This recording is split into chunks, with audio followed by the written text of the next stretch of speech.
Budget में नया बोल सकते हैं, जो अप्रोच है भारत का वो एक नया है कि हर बार हमें, अगर हम अपने हिस्ट्री को देखते हैं, इतिहास को देखते हैं, कि अगर इलेक्शंस के पहले वाला बजट होता है तो आम लोगों के वोट को नज़र में रखते हुए एलोकेशंस किया जाता है, बजट उस तरीके से तैयार किया जाता है।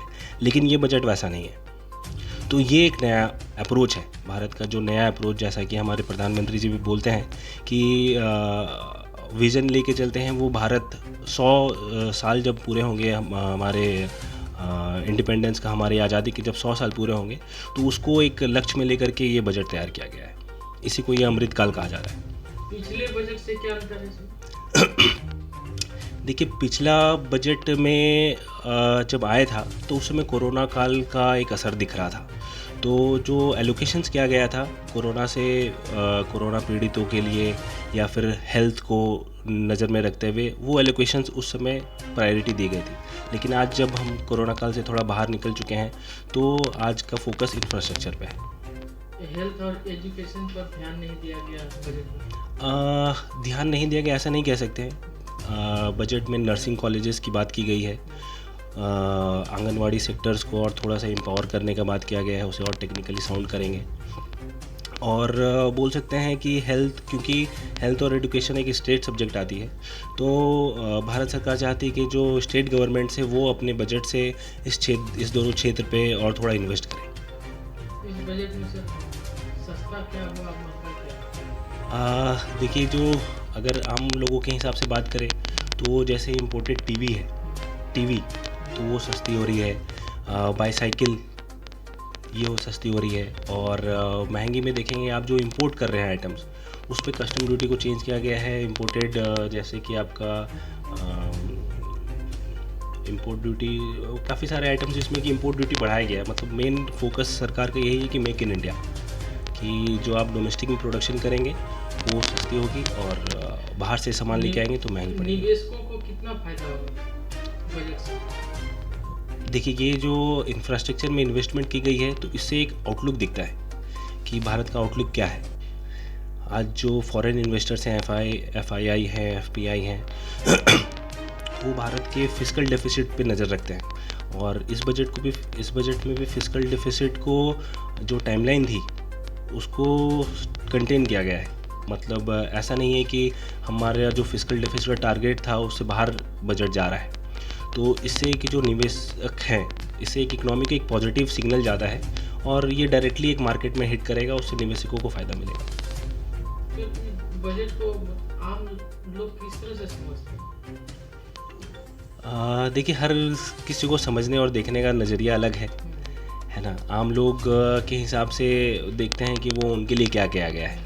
कोई कहता बहुत अच्छा बजट है, कोई कहता समझ में नहीं आया, कोई कहता ये बहुत ही खराब हुआ। देखिए, समझ की बात है। हाँ, उसको कैसे समझेगा? समझ की बात है। कुछ चीज़ें होती हैं जो शॉर्ट टर्म में दिखती हैं। आपको बजट को, किसी भी एक स्टेप्स का सरकार को आपको देखना पड़ेगा लॉन्ग टर्म की नज़र से कि इसका असर आगे आने वाले 5 साल में क्या होगा। और कुछ चीज़ें होती हैं जिनका असर आपको तुरंत देखना है।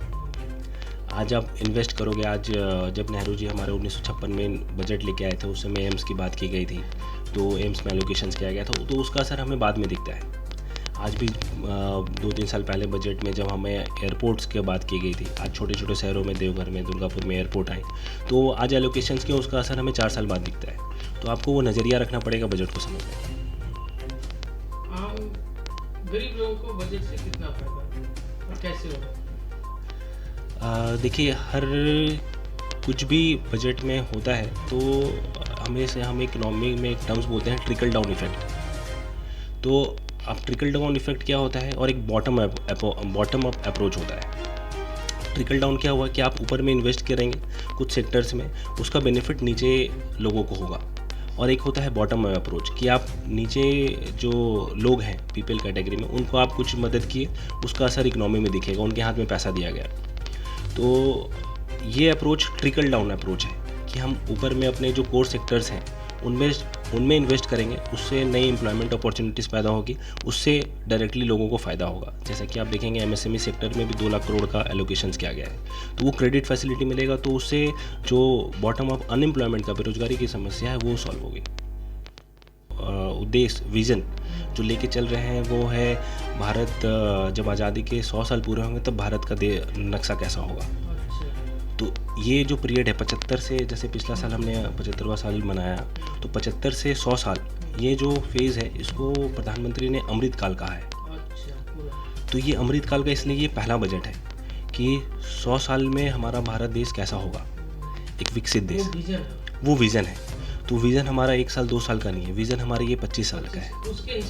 उसके हिसाब से ये बजट बनाया गया है कि आज आप रोड, रेलवेज, इंफ्रास्ट्रक्चर में इन्वेस्ट करेंगे तो उसका असर 10 साल बाद दिखेगा।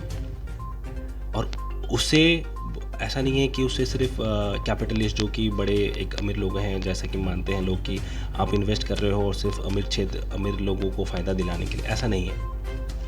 वहाँ सेक्टर में इन्वेस्ट होगा तो उससे डायरेक्टली एम्प्लॉयमेंट जनरेशन होता है, मनी सर्कुलेशन होता है इकोनॉमी में, उससे जो नीचे वर्ग के लोग हैं उनको भी डायरेक्टली बेनिफिट करता है।